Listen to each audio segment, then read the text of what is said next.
विक्रम सिंह पटेल मेरा नाम। और मैं रीवा ज़िले से बिलोंग किया हूँ। और यहाँ पे वहाँ से यहाँ तक आने का मेरा सफ़र ट्रेन का काफ़ी अच्छा रहा। और ऐसा मैनेजमेंट बनाया गया था जो कि हमें यहाँ पर बहुत आसानी से पहुँच सकें। हर चीज़ को व्यवस्थित तरीके से पेश किया गया था। हमारे लोकेशन वगैरह किस हम की गाड़ी वगैरह कैसे हम आएंगे, कौन सी पकड़ेंगे और क्या हमको असुविधा हो सकती है, उन सभी को ध्यान में रखते हुए हमारी सुविधाओं को एक व्यवस्थित तरीके से उसको रखा गया, जिससे हम यहाँ तक पहुँचे हैं। उद्देश्य सभी का ये है कि ज्ञान प्राप्ति का, सुखी होने का। तो यहाँ आने के बाद अभी जो अपना जीवन दर्शन है, तो इसमें बहुत कुछ सीखने को मिला है। और जो कुछ भी अगर रहा होगा तो उसको भी अभी हम सीखते ही जाएंगे, अनुभव होता जाएगा, पढ़ेंगे। और जैसे कि यहाँ काफ़ी लोगों से मुलाकात हुई, सब अपने अपने फील्ड के अलग अलग नॉलेज रखने वाले लोग थे। और यहाँ पे हमने 4 दिन 5 दिन के अंदर बहुत से ज्ञान को हासिल किया है। कुछ प्रश्न थे जो क्लियर हुए, कुछ अभी भी अगर बने होंगे तो आने वाले होंगे, उसके बारे में भी अगर हम पूछेंगे तो जवाब मिलेगा। और किसी की अपनी जो खोज है वो मतलब हमेशा तो बनी ही रहेगी। जितने भी लोग आए हैं कुछ न कुछ जानकारी लिए हैं, इसके बाद भी उनको अगर ऐसा लगता है तो फ़ोन के संपर्क में यहाँ के लोग जुड़े हुए हैं, उनसे भी अपना संबंध बना के अपना ज्ञान अर्जित करेंगे। और भी जैसे कि यहाँ पे जो व्यवस्था था रहने खाने का, वो भी काफ़ी अच्छा था, बेहतरीन तरीके से रखा गया, जिसमें किसी को कोई तकलीफ़ ना हो। मेडिसिन वगैरह भी थी, जिसमें किसी को अगर तकलीफ़ भी होती है तो हम दवाइयों का योगदान दिए। और खाने का काफ़ी अच्छा माहौल था, उसमें अलग अलग तरह से खाना वगैरह जो लोगों को बहुत अच्छा लगा, स्वास्थ्य के लिए भी अच्छा था। और यहाँ पे कंटिन्यू मतलब जिसको दिन में रात में किसी भी समय अगर नॉलेज चाहिए और दवाई चाहिए, खाना चाहिए, कोई भी चीज़ चाहिए, हर चीज़ उपलब्ध था। उसमें कोई कमी नहीं रही जिसको हम बोल दें कि ये व्यवस्थाओं में कमी थी। मगर जो हमारे जीवन में अभी तक जो व्यवस्था है उसमें बहुत सी कमियां आई हैं, जिस कमी को हम पूरा करने के लिए इधर से उधर भाग रहे हैं। आज जैसे हम यहाँ पे आए तो कल कहीं और थे, उसके पहले भी हम घूम भटक रहे थे कि हमको वहाँ भी मतलब कोई जानकारी मिल जाए, हम अपने को सुखी कैसे बना सकते हैं। इन चीज़ों में हम काफ़ी मतलब इधर उधर भटकते ही रहे। तो अभी क्या है कि जैसे कि जो व्यवस्था हमें यहाँ समझ में आई, वो व्यवस्था हमारी भविष्य की व्यवस्था होने वाली है। अगर ऐसा होता है तो सभी को एक अपना आधार, उनका जीवन का उद्देश्य, उनको मतलब अपने जनरेशन की जो सोच बनी रहती है, जिसमें उनको काफ़ी संघर्ष करना पड़ता है, पैसों के लिए दर दर भटकना पड़ता है, दूर दूर जाना पड़ता है, अपने शरीर को, बॉडी को होम कर देना पड़ता है किसी कीमत के लिए। अपना जो समय है उसको जीवन भर उसी समय को हम उसमें गवा देते हैं चंद पैसों के लिए। तो उसकी भी व्यवस्था उसमें बताई गई है। और जो अभी मतलब इस सोशल मीडिया के माध्यम से अगर देखना चाहते हैं या फिर देख भी रहे हैं, वो मतलब उसको समझने के बाद अपने जीवन को बेहतर बना सकते हैं। अगर कोई कमी लग रही है तो क्वेश्चन भी कर सकते हैं, कमेंट बॉक्स में पूछ सकते हैं। और अगर यहाँ पे हम लोग जो मिले हैं तो हमारा यहाँ के काफ़ी लोगों से ऐसा संबंध हो गया है कि जाने के बाद भी हमको इनसे योगदान बना रहेगा। और यहाँ पे अभी क्या है कि जिस अभी समय पे हम खड़े हैं, तो इस समय जो एजुकेशन वाले जो लड़के स्कूल में ले रहे हैं, तो उनको काफ़ी एग्ज़ाम का टाइम आ चुका है, पास है, वो देख भी रहे होंगे।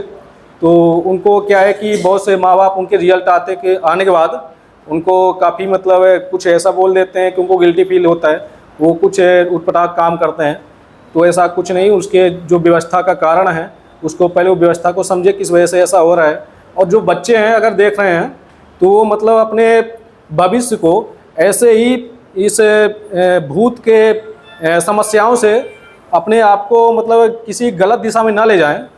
वो क्या है कि एग्ज़ाम दिए, फेल होते हैं, पास होते हैं, ये सब अपनी क्षमता के ऊपर है। हमने जितना प्रयास किया, तो अगर कोई बोल देता आप फेल हो गए हैं, जीवन में कुछ नहीं कर सकते हैं, तो जीवन में कुछ क्या कर सकते हैं वो जो बता रहा है वो हमें ये नहीं बताने वाला कि आपको क्या करना चाहिए। क्योंकि यहाँ हमने देखा है जैसे प्रेमजीत सिरोही जी जो हैं एक दार्शनिक हैं, यहाँ काफ़ी लोग दार्शनिक ही हैं जिन्होंने भी अगर दर्शन को पढ़ा है, समझा है, अगर उनके अंदर भी कोई छोटा बड़ा दर्शन है। और बात यह है कि जो उनका अपने लेवल है, हर इंसान के अंदर एक अलग उसका खुद का इतिहास है, टैलेंट है, नॉलेज है, और अपने अंदर के टैलेंट को उसको बाहर लाना चाहिए। क्या है कि जैसे सिरोही जी ने अपना टैलेंट बाहर लाया, उनके अंदर जो विचार थे उसको उन्होंने रखा, दुनिया के सामने पेश किया। ऐसे ही बहुत से लोग क्या करते हैं कि अपने जो उनके अंदर के, जैसे हर प्रत्येक व्यक्ति हर किसी से अलग होते हैं। यहाँ पे दुनिया में कोई भी चीज़ एक जैसे नहीं है, दो रेत के कण भी एक जैसे नहीं है, दो जानवर की शक्ल हमको एक जैसे लगती है वो भी एक जैसे नहीं है। ऐसे ही इंसान के जो बायोमेट्रिक डाटा होते हैं 750 करोड़ या 800 करोड़, कोई एक जैसा नहीं है।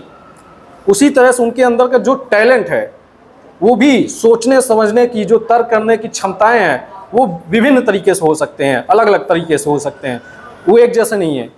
और हम क्या करते हैं कि जो एजुकेशन लेते हैं, जो नॉलेज लेते हैं, वो एक जैसे लेते हैं, और हम सोचते हैं कि जो हमारे सामने वाला है जैसा वो है हम इसकी तरह बन जाएं।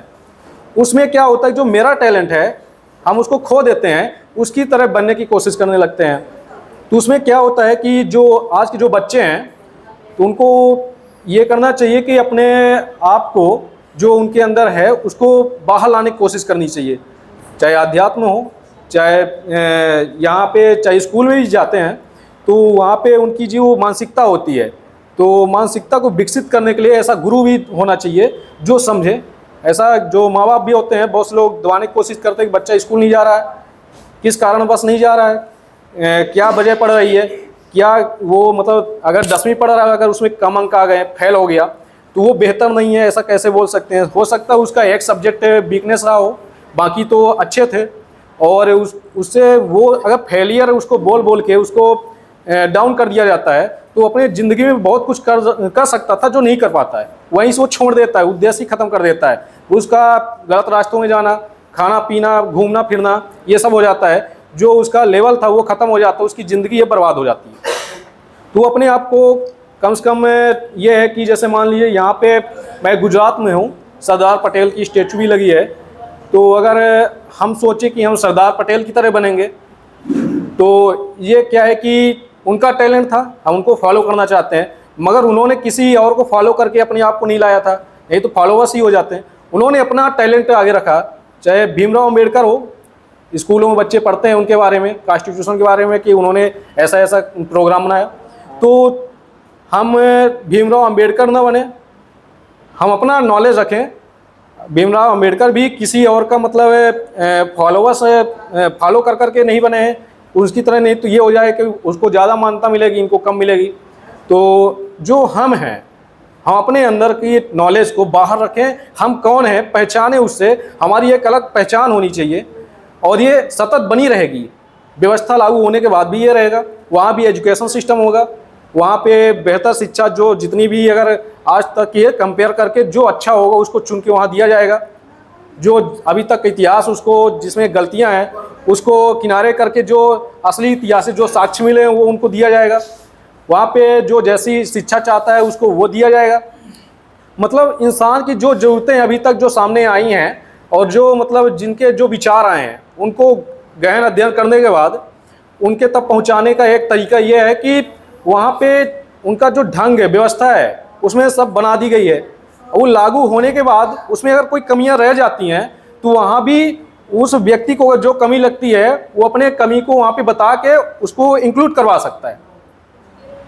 तो हमारी तरफ से तो यही है कि सब बढ़िया है, अभी भी जो मतलब रह गया है तो वो कंप्लीट ही करेंगे, तो सब ठीक है, मेरा भी इंटेंशन अच्छा है। अगर ऐसा होता है तो सब साथ हैं, पूरे देश भर के लोग सब साथ हैं, सब साथ आके काम करेंगे। जो नहीं समझ पा रहे हैं तो वो भी क्यों नहीं समझ पा रहे हैं उसको भी वो समझने की कोशिश करेंगे। इतने लोग समझ रहे हैं तो क्या वजह है, शायद हम भी वजह बन सकते हैं, वो भी वजह बन सकते हैं।